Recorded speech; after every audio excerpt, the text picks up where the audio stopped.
मैं आज जो आपको किस्सा सुनाने जा रहा हूँ वो आज से 10 साल पहले मेरे साथ घटी। दोस्तों, आपने सुना होगा कि रात को पानी पास रख कर सोना चाहिए। ये मेरी कहानी पानी पर आधारित है। आज से 10 साल पहले मैं अपने मामा के यहाँ जैसलमेर गया। वहाँ जाकर पता चला कि यहाँ तो 2 साल से अकाल पड़ा है और पानी लेने के लिए 5 किलोमीटर जाना पड़ता है। मामा मामी से मिलने के बाद मेरे मामा का लड़का और मैं पानी लेने के लिए चल पड़े।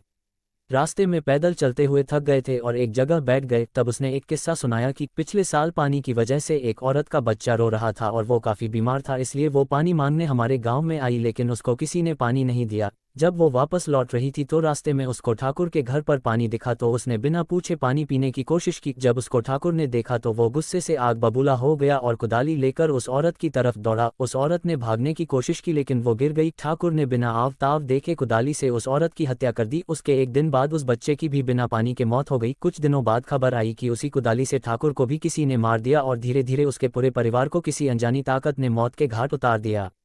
ये किस्सा सुनने के बाद हम दोनों पानी लेकर वापस गांव की तरफ लौटने लगे। हल्का हल्का अंधेरा हो चुका था। अचानक हमारे सामने एक बच्चा आया और पानी मांगने लगा, लेकिन इतनी दूर से पानी लाने के कारण हमने उसे मना कर दिया। घर पहुंचकर मैंने खाना खाया, वह पेड़ के नीचे पलंग पर सो गया। अचानक रात को वही बच्चा मेरे सामने आया और पानी मांगने लगा। मैंने ध्यान नहीं दिया और गुस्से से उसे कहा कि चले जाओ, और मेरे सामने वो औरत दिखाई दी। अचानक मैं उठ गया और देखा वहाँ कोई नहीं था। मैंने सोचा कोई सपना आया होगा।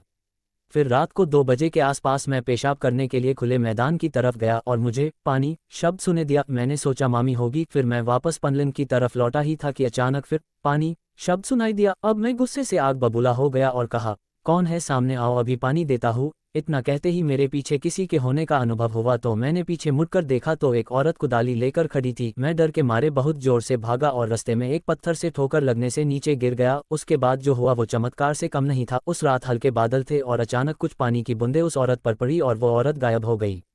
मैं अपनी जान बचाने के लिए प्रभु को धन्यवाद देने लगा। अगले दिन ही सुबह जल्दी 5 बजे मैंने अपने घर मकराना जाने की ठान ली। मैं अपने मामा मामी को बिना बताए निकल पड़ा। स्टेशन पर पहुंचा और बैठे हुए मैंने देखा कि बच्चा रो रहा था। मैं घबरा गया लेकिन वो औरत पास आई और पानी मांगने लगी। मेरे को पानी चाहिए था लेकिन मैंने अपनी बोतल से उस औरत और बच्चे को पानी पिला दिया। उसके बाद रेल आ गई और मैं अपने घर पहुंच गया। उसके बाद से मैं हमेशा पानी अपने पास रख कर सोता हूँ। मित्रों, आपको मेरा ये अनुभव कैसा लगा? अपने महत्वपूर्ण कमेंट के जरिए बताना ना भूले।